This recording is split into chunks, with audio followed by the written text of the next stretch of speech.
नमस्कार दोस्तों, मैं आपका दोस्त अजय नेक्स्ट टारगेट एग्जाम के यूट्यूब चैनल पे आप सभी लोगों का हार्दिक स्वागत करता हूं। दोस्तों, आज हम लोग फिर से कुछ आप लोगों के लिए क्वेश्चन लेके आए हैं जो कि बहुत ही महत्वपूर्ण होने वाले हैं। ये क्वेश्चन आप लोगों के लिए रिपीटेड क्वेश्चन होने वाले हैं और एक्सपेक्टेड क्वेश्चन भी साबित होने वाले हैं। तो चलिए स्टार्ट करते हैं। क्वेश्चन है, टांसले एक जाने माने है। तो टांसले एक जाने माने क्या है? तो पारिस्थितिक विद है। ठीक है, ऑप्शन अ। ठीक है, अगला प्रश्न आपके लिए, विश्व पर्यावरण दिवस मनाया जाता है। विश्व पर्यावरण दिवस मनाया जाता है तो 5 जून को मनाया जाता है। ठीक है, राइट आंसर ब। अगला प्रश्न है, पर्यावरण अध्ययन की विषय वस्तु में सम्मिलित नहीं है। तो पर्यावरण अध्ययन की विषय वस्तु में सम्मिलित नहीं है तो राजनीतिक संरक्षण।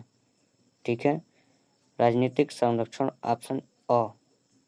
ठीक है, बाकी मृदा संरक्षण, जल संरक्षण और वन संरक्षण ये क्या है? तीनों पर्यावरण अध्ययन में सम्मिलित है। ठीक है दोस्तों, अगला प्रश्न आपके लिए है, जून 1972 में विश्व पर्यावरण सम्मेलन का आयोजन कहाँ हुआ था? जून 1972 में विश्व पर्यावरण सम्मेलन का आयोजन स्टॉकहोम में हुआ था। ठीक है, ऑप्शन स, स्टॉकहोम में हुआ था। ठीक है दोस्तों, अगला प्रश्न है, पर्यावरण संरक्षण से संबंध नहीं है। तो पर्यावरण संरक्षण से क्या संबंध है? Red cross. ठीक है, रेड क्रॉस संबंध नहीं है। यूएनईपी, ग्रीन पीस और WWF पर्यावरण से क्या है? संबंधित है, जबकि रेड क्रॉस क्या है? ये लाइन होती है जो पर्यावरण संरक्षण से संबंधित नहीं है। ठीक है, अगला प्रश्न आपके लिए, पर्यावरण का तत्व है।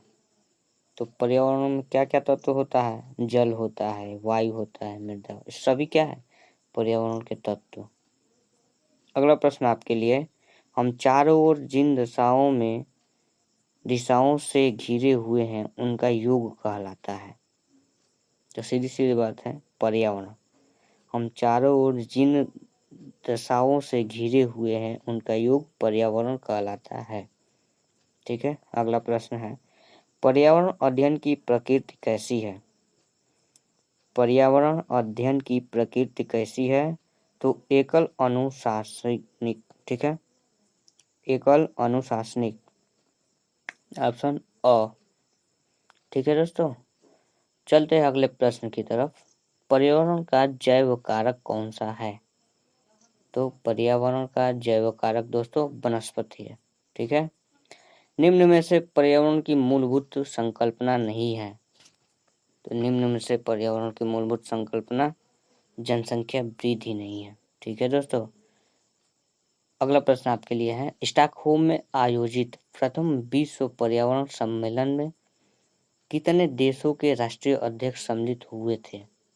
ठीक है, तो 119 देश के राष्ट्रीय अध्यक्ष सम्मिलित हुए थे। ठीक है, स्टॉकहोम में जो आयोजित हुआ था पहला प्रथम विश्व पर्यावरण, ठीक है, सम्मेलन, जिसमें जो जून 1972 में क्या हुआ था? आयोजित हुआ था, उसमें 119 देशों के राष्ट्रीय अध्यक्ष सम्मिलित हुए थे। अगला प्रश्न आपके लिए है, राजस्थान में पर्यावरण संरक्षण में संलग्न संस्था कौन सी है? तो तरुण भारत संघ। ब, तरुण भारत संघ क्या है? राजस्थान में पर्यावरण संरक्षण में संलग्न संस्था है। अगला प्रश्न आपके लिए है, पर्यावरण संरक्षण हेतु चलाए जा रहे चिपको आंदोलन का संबंध किस राज्य से है? तो उत्तरांचल राज्य से क्या है? संबंधित है। अगले प्रश्न की तरफ चलते हैं दोस्तों, पर्यावरण पर अधिकार है। तो पर्यावरण पर समस्त जीवों का अधिकार है। ठीक है दोस्तों, ऑप्शन द। चलते हैं अगले प्रश्न की तरफ, समुद्री प्रदूषण का मुख्य कारण है। समुद्री प्रदूषण का मुख्य कारण क्या है? जलपोतों से तेल का रिसाव। ठीक है दोस्तों। जल पोतों से तेल का रिसाव होता है, जिसके कारण समुद्र में सबसे ज्यादा क्या है, प्रदूषण होता है। ठीक है, अगला प्रश्न की तरफ चलते हैं। वायुमंडल में वायु प्रदूषण को रोकने के लिए पेट्रोल से किस वस्तु को निकाल दिया गया है? ठीक है, वायुमंडल में वायु प्रदूषण को रोकने के लिए पेट्रोल से किस वस्तु को निकाल दिया गया है? आपके सामने 4 ऑप्शन है, राइट आंसर बताएं। तो राइट आंसर शीशा। ठीक है, पेट्रोल से क्या निकाल दिया गया? शीशा, लेड। ठीक है, ऑप्शन स। अगले प्रश्न है आपके लिए, वायु प्रदूषण के लिए मुख्य रूप से जिम्मेदार है? तो सीधी सीधी बात है, कार्बन मोनोऑक्साइड। क्या है? कार्बन मोनोऑक्साइड क्या है? वायु प्रदूषण के लिए सबसे ज्यादा जिम्मेदार माना जाता है। अगला प्रश्न है, निकट भविष्य में धरातल का औसत तापमान में वृद्धि होने की संभावना है? 2.3 डिग्री सेंटीग्रेड। ठीक है, निकट भविष्य में धरातल का औसत तापमान में वृद्धि होगा, वो कितना हो सकता है? 2.3 डिग्री सेंटीग्रेड तक। अगला प्रश्न आपके लिए है दोस्तों, सबसे प्रदूषित महानगर है? दोस्तों यह तो आपको पता होगा। ठीक है, पता है, आप लोग आंसर बताएं। तो दिल्ली। सबसे प्रदूषित महानगर कौन सा है? दिल्ली। ठीक है दोस्तों, इसके साथ ही दोस्तों लाइक करते चलिए।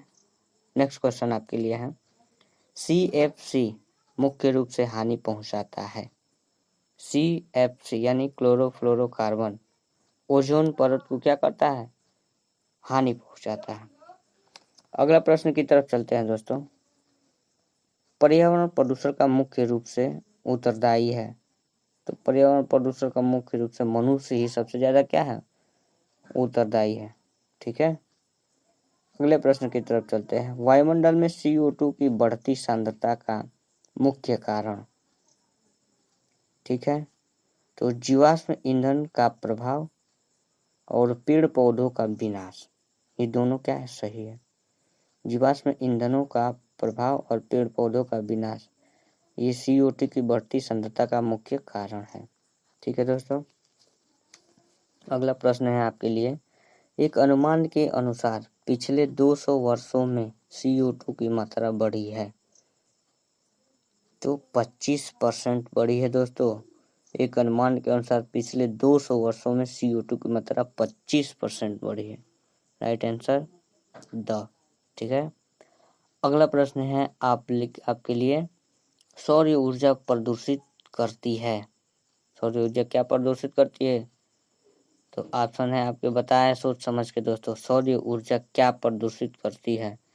तो ऑप्शन स, पर्यावरण को प्रदूषित नहीं करती। क्या है?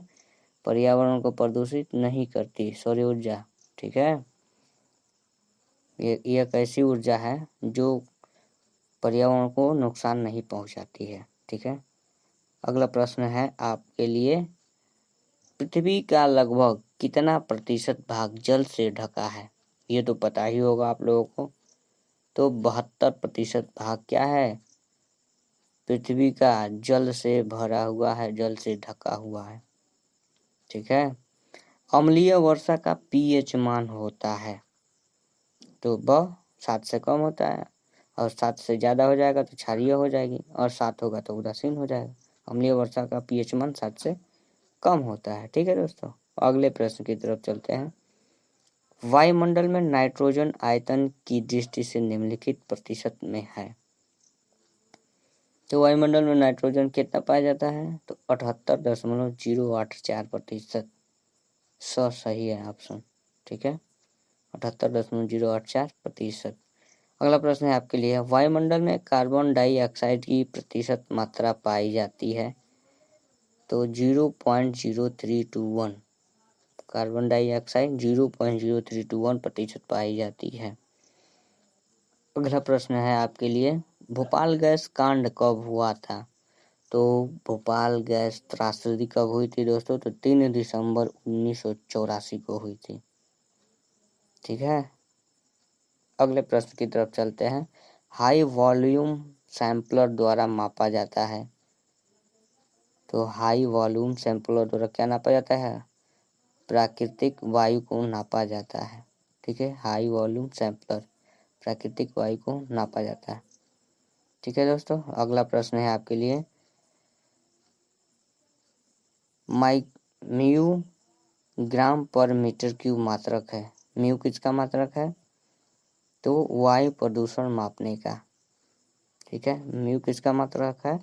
वायु प्रदूषण को मापने के लिए म्यू का प्रयोग किया जाता है। यह ग्राम पर मीटर क्यूब में नापा जाता है। ठीक है दोस्तों, चलते हैं अब अगले प्रश्न की तरफ। अम्लीय वर्षा से किस ऐतिहासिक महल को क्षति हो रही है?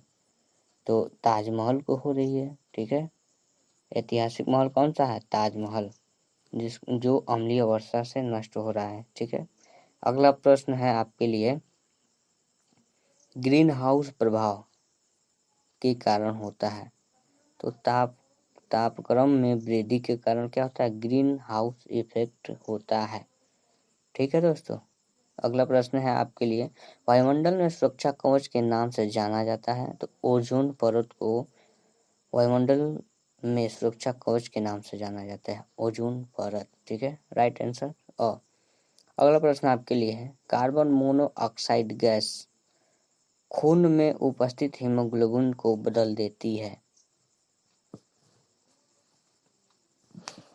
ठीक है, ये प्रश्न है आपके सामने।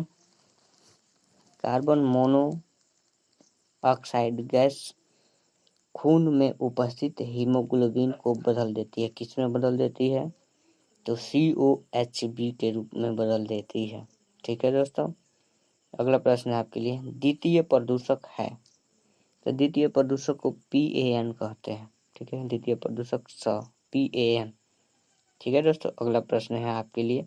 घर के रसोई घर में मुख्यतः वायु प्रदूषक होता है। तो कार्बन मोनोऑक्साइड ही होता है, CO। ठीक है, घर के रसोई घर में मुख्यतः प्रदूषक कार्बन मोनोऑक्साइड। अगला प्रश्न आपके लिए। सीसा एक मुख्य वायु प्रदूषक है जिसका स्रोत है पेट्रोल और वाहन। ठीक है, पेट्रोल वाहन में क्या होता है? सीसा मुख्य वायु प्रदूषक होता है, जिसको क्या किया गया है? अभी कम किया गया है। CFC का मुख्य स्रोत होता है। तो CFC क्लोरोफ्लोरोकार्बन। ठीक है, क्लोरोफ्लोरोकार्बन किससे निकलता है? तो फ्रिज से सबसे ज्यादा मात्रा में निकलता है दोस्तों। अगला प्रश्न है आपके लिए। भोपाल गैस कांड में जिसमें मिथाइल आइसोसाइनाइड गैस थी, जिसे बनाती थी एक कंपनी का क्या नाम था? किस कंपनी, कहाँ की कंपनी थी दोस्तों? तो भोपाल गैस कांड जिसमें मिथाइल आइसोसाइनाइड गैस थी, जिसको अमेरिकन कंपनी द्वारा बनाया गया था। ठीक है, ऑप्शन अ अमेरिकन। वायुमंडल में उपस्थित नमी जब संघनित कंडेंस्ड होकर दिखाई देने लगती है तो उसे क्या कहते हैं? कोहरा कहते हैं। ठीक है दोस्तों, कोहरा। अगला प्रश्न है आपके लिए। एक अनुमान के अनुसार CFC का जीवन काल होता है। तो CFC का जीवन काल सबसे ज्यादा होता है, 10 से 100 वर्ष होता है दोस्तों। अगला प्रश्न है। मनुष्य के द्वारा सिगरेट पीना आता है। तो व्यक्तिगत वायु प्रदूषक। मनुष्य के द्वारा सिगरेट पीना आता है, किसके द्वारा? व्यक्तिगत वायु प्रदूषक। ठीक है दोस्तों, अगला प्रश्न आपके लिए। मनुष्य में पाए जाने वाला बाइकंस्टिट रोग का मुख्य कारण है। तो वायु प्रदूषण। बाइकंस्टिट रोग का मुख्य कारण क्या है? वायु प्रदूषण। अगला प्रश्न आपके लिए। त्वचा कैंसर का मुख्य कारण है। तो ओजोन परत का नष्ट होना। ओजोन परत का नष्ट होना क्या है? त्वचा कैंसर का मुख्य कारण है। ठीक है दोस्तों, CFC का प्रयोग किया जाता है। तो CFC रेफ्रिजरेटर, वातानुकूलित यंत्र, अंडों के कार्टून पैकिंग में। ठीक है दोस्तों, उपयुक्त सभी CFC का प्रयोग उपयुक्त सभी में किया जाता है। दोस्तों, आज का ये आखिरी प्रश्न आपके लिए। वायु प्रदूषण का रंग प्रभाव होता है। वायु प्रदूषण का रंग पर क्या प्रभाव होता है? तो रंगहीन हो जाता है। क्या हो जाता है? रंगहीन हो जाता है।